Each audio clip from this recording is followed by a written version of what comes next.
in the middle of a bar fight. Iran is not our friend. Venezuela is not our friend.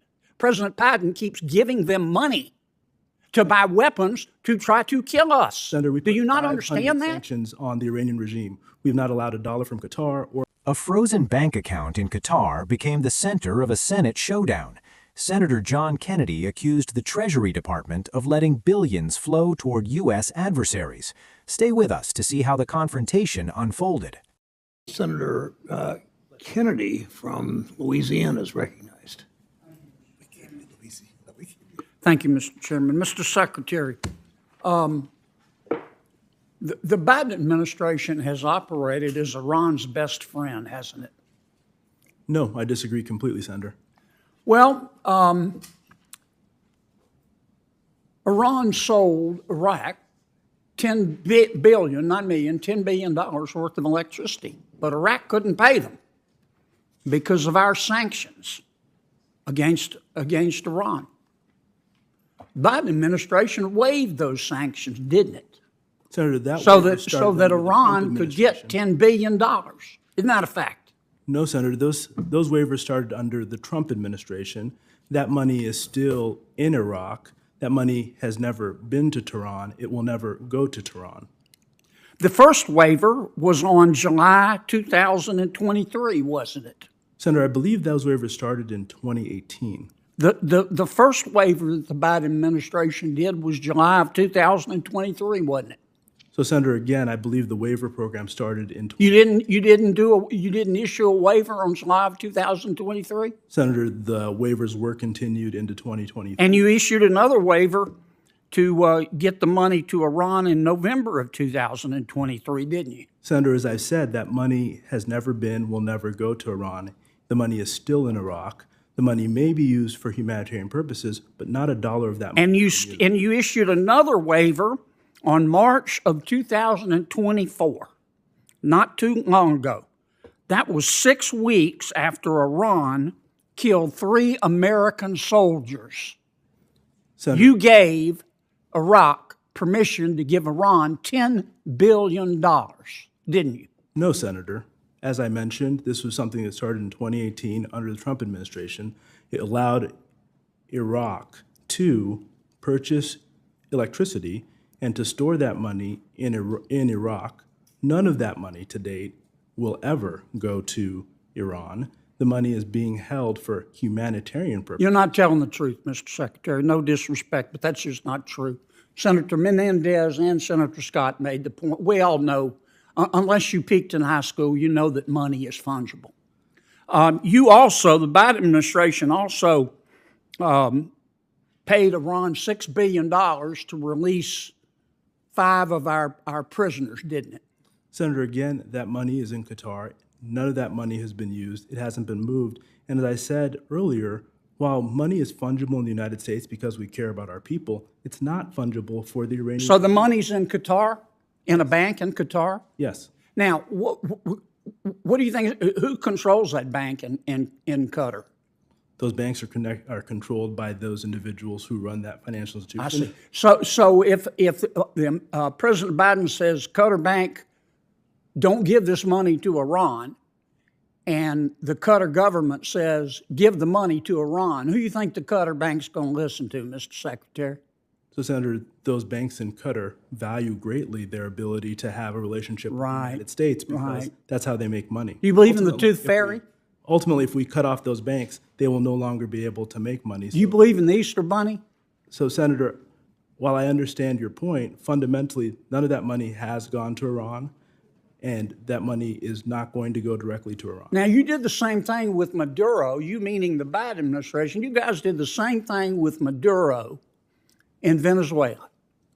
You removed all the sanctions on oil and mining, including gold, with Maduro, the dictator of Venezuela, didn't you? So GL 44 and 43 were put in place in Venezuela. 43 has already. Is that a yes? GL 43 has been removed. Yeah, so you said, okay, Maduro, we're going to remove Maduro best friends with Iran and Cuba and China and Russia. The Biden administration removed the sanctions on oil and mining in Venezuela. Senator, And Maduro said, I promise you that I'll hold a free and fair election. And then he put all his opponents in jail. And the Biden administration has done nothing, hasn't it, except stand there sucking on its teeth. So, Senator, I want to say again, we provided general licenses. We did not remove the sanctions. The reason we did that was because we did not trust. So what we can do The with those sanctions on Maduro's oil are not there, are they? General License 44, which gives permission for the sale of oil, expires on April 17th, which will then put those sanctions back in place. We did not remove the sanctions. We provided general The license. problem you folks have is that you want to quote Socrates in the middle of a bar fight. Iran is not our friend. Venezuela is not our friend. President Biden keeps giving them money to buy weapons to try to kill us. Senator, we Do you put not 500 understand that? sanctions on the Iranian regime. We have not allowed $1 from Qatar or from the Iraqi electricity fund to flow to Iran. That's just not true. Senator Menendez explained that to you. The money, How can you be that obtuse? Senator, as I've said, our goal is to make sure that we take every action to prevent Iran's destabilizing activity in the region. We're going to continue to go after Iran's sale of oil and try and limit their ability as best we can using the tools that you've given us. I'm here before the Senate asking for additional tools that will allow us to continue to do that. Okay, you saw Senator Kennedy made your point. Senator Warner from Virginia is recognized. During the Senate Banking Committee hearing, Kennedy pressed Deputy Treasury Secretary Wally Adeyemo over sanctions waivers tied to Iran's electricity payments from Iraq and a $6 billion fund held in Qatar as part of a prisoner exchange. Kennedy argued that money is fungible and that even restricted funds. Adeyemo countered that the waivers began under the previous administration, that the funds remain in restricted accounts, and that none of the money has been transferred directly to Iran. The exchange intensified as Kennedy questioned whether foreign banks would ultimately follow U.S. directives, invoking broader concerns about enforcement credibility. The discussion then shifted to Venezuela, where Kennedy claimed sanctions relief empowered Nicolas Maduro, while Adeyemo clarified that general licenses were temporary and designed to incentivize democratic commitments, with sanctions set to snap back if conditions were not met.